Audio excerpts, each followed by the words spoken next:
Se eu pudesse escolher apenas uma habilidade que nos fez faturar 1.200.000 no último mês na minha empresa, foi a habilidade de nós entendermos muito bem o que se passa na mente do nosso cliente principal e, a partir disso, escrever bons textos de venda, tanto que vão rodar no marketing, quanto que vão rodar no time comercial. E é exatamente sobre isso a série de vídeos que eu quero construir junto com vocês. Essa série de vídeos ela é baseada em um livro chamado Breakthrough Advertising, do publicitário Eugene Shvatz. Mesmo eu não sendo dono de oficina, não sendo mecânico, nosso público-alvo na nossa empresa é donos de oficina, onde a gente vende para eles estruturas de marketing e processos de venda. E o que faz uma empresa que não tem nenhum tipo de dono, que está dentro de uma oficina, conseguir ter um resultado tão expressivo de faturamento em um único mês? É exatamente a capacidade de escrever esses textos e de entender muito bem a mente do cliente, mesmo não sendo um cliente potencial. E a primeira regra que o Eugene defende e que você precisa entender em um processo de criação de anúncios, de marketing ou de campanhas de venda para a tua empresa é que a tua copy sempre vai vir de um desejo e nunca um desejo construído por uma copy. É um trabalho muito difícil você precisar construir campanhas de marketing ou campanhas publicitárias que precisam reeducar o cliente, ensinar ele sobre alguma coisa. No nosso caso, onde a gente ataca na maior parte do nosso público-alvo, são pessoas que não têm um nível de consciência muito elevado sobre o que é marketing digital, sobre o que é campanhas de marketing, estruturas de Instagram, viralização. A gente nunca vai se comportar ensinando para o cliente. A gente vai se comportar com aquilo que ele já tem.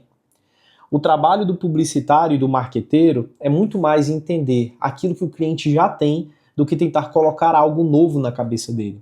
Isso a partir do que é chamado de desejo das massas. O Eugene diz o seguinte: não há como uma cópia criar desejo por algum produto, ela só consegue captar esperanças, sonhos, medos e desejos que já existem no coração de milhões de pessoas e canalizar esses desejos pré-existentes em um produto específico. O teu produto. E afinal, o que é um desejo de massa? É muito simples, é um desejo privado que milhões e milhões e milhões de pessoas compartilham desse mesmo desejo. Esse desejo está sempre linkado a uma dor. Desejo e dor são basicamente as duas faces de uma mesma moeda. E não adianta você pensar que vai conseguir criar um desejo de massa, porque ele leva no mínimo anos para ser construído. E todas as grandes empresas que tentaram criar um desejo de massa, elas tiveram campanhas publicitárias que investiram rios de dinheiro e tiveram os menores resultados possíveis. As grandes campanhas publicitárias que com pouco investimento tiveram muito retorno sobre o investimento foram campanhas que trabalharam especificadamente aquele desejo de massa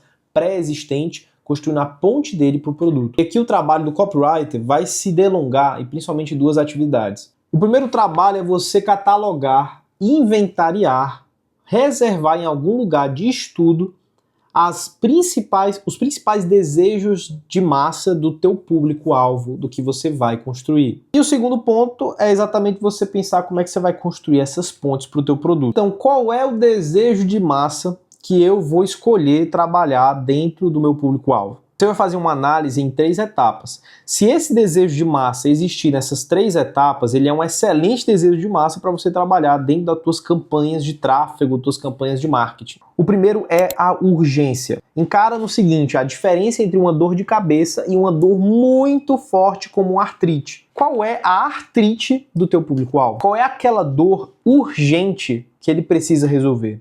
Quanto mais urgente e dolorosa for a dor, mais rápido ele está disposto a pagar e mais caro ele está disposto a pagar. A segunda etapa é se aquela dor ela é persistente. É a resistência da dor. É o nível de repetição que aquela dor possui. É uma dor que não sai, que não passa tão rapidamente, que ela está sempre na cabeça dele. Você pode imaginar como a incapacidade de se sentir saciado. A terceira etapa de análise é você analisar o número de pessoas que se identificam com aquela dor. Essas 3 etapas o Eugene chama de as 3 dimensões de um desejo de massa. Quando um desejo de massa ele é muito grande nessas 3 dimensões, ou seja, ele é urgente, ele é repetitivo e ele está em muitas pessoas, ele é um excelente desejo de massa para ser trabalhado dentro de uma campanha publicitária. E não existe nada mais importante do que você ter a escolha certa desse desejo ou dessa dor na tua campanha, na tua estratégia. O Eudini diz o seguinte: resumindo, o primeiro estágio, você tenta escolher o desejo de massa que lhe dá mais poder em todas as 3 dimensões. Tenta explorar um único desejo avassalador existente no coração e na mente de milhões de pessoas que estão ativamente buscando satisfazê-lo nesse exato momento. Depois que você achou essa dor e esse desejo de massa, agora você vai colocar esse desejo de massa nos diferentes níveis de consciência. Sempre o nível de consciência vai entregar para você a headline ou título do teu anúncio, que geralmente em campanhas envolvendo tráfego pago seria os primeiros segundos ou aquele texto que mais chama a atenção dentro daquele vídeo. Vamos dizer que o teu produto ele resolva a dor de emagrecimento, o desejo de massa de emagrecimento, que é um desejo latente em muitas pessoas. Você vai atacar pelo menos esses níveis de consciência. Primeiro, a pessoa que já conhece o teu produto. E aí você vai começar o teu título, a tua headline, pelo produto. Se o teu cliente não conhece o teu produto, mas só conhece o desejo dele, que é o desejo de massa, você vai começar a tua headline, o teu título, com o desejo de massa. E se o teu cliente não está consciente do desejo, mas apenas do problema, você vai começar o teu anúncio falando do problema. Então aqui, ó, se você tem o desejo de massa certo, você já tem 3 direções para você caminhar dentro dos teus anúncios, que são 3 níveis de consciência do mesmo desejo de massa. Em um tu vai falar do problema, em outro tu vai falar do desejo, em outro tu vai falar do produto. E afinal, o que é o produto que eu vendo? O produto que você vende sempre é 2 produtos. É um produto físico e um produto funcional. As pessoas elas compram a funcionalidade do produto, mas a parte física do produto serve para justificar o preço que é pago. Mas Samuel, se eu não vendo um produto físico, eu também não vendo um produto físico, eu vendo serviço. Porém, eu acoplo ao meu serviço elementos físicos que fazem com que isso justifique o preço que está sendo pago. Por exemplo, a gente tem um local físico. Isso justifica o preço que eu estou cobrando. A minha empresa tem sistemas que o nosso cliente vai utilizar. E isso, de uma maneira um pouco mais física, não tão física quanto um espaço físico, é claro, mas um pouco mais física, justifica o preço que ele está pagando, assim como a mão de obra, a equipe, aquela quantidade de pessoas. E esse marketing físico faz com que o preço seja justificado, mesmo que a funcionalidade seja a venda principal. Então, na tua campanha de marketing, você vai vender a funcionalidade do teu produto, do teu serviço. E a parte física do teu produto, do teu serviço, vai funcionar posteriormente, principalmente na tua etapa de vendas, para algumas funções. Dentre elas, justificar o preço, como eu já citei, documentar a qualidade do desempenho do teu produto, garantir para o cliente que esse desempenho se manterá ao longo do tempo. Essa aqui é interessante, por exemplo, a gente vende serviço, mas a gente está num local físico e a gente deixa claro para o cliente que qualquer necessidade, ele tem um endereço para vir e cobrar. Então isso denota longevidade de entrega. Serve também para aguçar a imagem do lead ao desempenho. Então aquilo parece ser mais sofisticado do que simplesmente a eficiência. Tudo isso vai trazer credibilidade à eficiência do produto, ainda que seja uma parte física dele. Então agora a tua demanda é você olhar para o teu produto ou serviço e listar o máximo de funcionalidades que ele tem, para que depois você possa cruzar dentre as funcionalidades dele. Qual ou quais delas mais vão trazer resultado quando linkadas aos desejos de massa. E aí o Eudini ele traz um exemplo de automóveis. Então o automóvel ele tem várias funcionalidades que é entregue, para se tornar um pouco mais claro para você essa relação do produto com o desejo de massa. Por exemplo, um automóvel ele oferece transporte, confiabilidade, economia, potência, reconhecimento das pessoas vendo que aquela pessoa tem aquele carro, valor, novidade. A regra que o Eudini nos dá na relação produto e desejo de massa é que o teu anúncio ele só pode apresentar uma dessas funções e atacar um desejo de massa por vez. Então, às vezes, o teu anúncio é ruim porque tu quer colocar um bocado de funcionalidade sendo apresentado em um vídeo de 2 minutos e atacar vários desejos de massa por vez.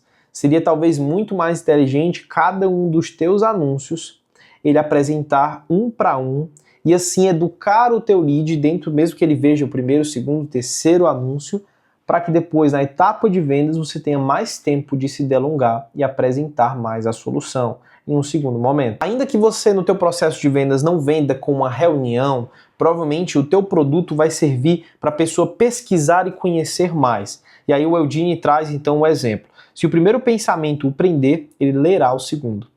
Se o segundo prender, ele lerá o terceiro. E se o terceiro pensamento prender, ele provavelmente lerá o anúncio inteiro. Cada produto lhe dá dezenas de chaves, mas apenas uma se encaixará na fechadura. Seu trabalho é encontrar a função dominante, espremer cada gota de poder dela na apresentação e então convencer o leitor de que aquela função e aquela satisfação virão apenas de seu produto. E aí, fez sentido para você? Eu quero um feedback sobre essa série de vídeos através do teu like e do teu comentário. Dá trabalho de fazer esse tipo de conteúdo. E se você está cansado de uma superficialidade de profissionais de marketing atuais dentro das redes sociais e quer um pouco de nível mais de profundidade através de uma série como essa, toca para se inscrever nesse canal. Se eu for continuar essa série, a próxima aula, o próximo vídeo, vai falar exatamente sobre o que é essa função dominante, para que você esprema e tire o máximo de suco dessa laranja, que é o teu processo de marketing para atrair os clientes certos. Curte, compartilha e se inscreve no canal.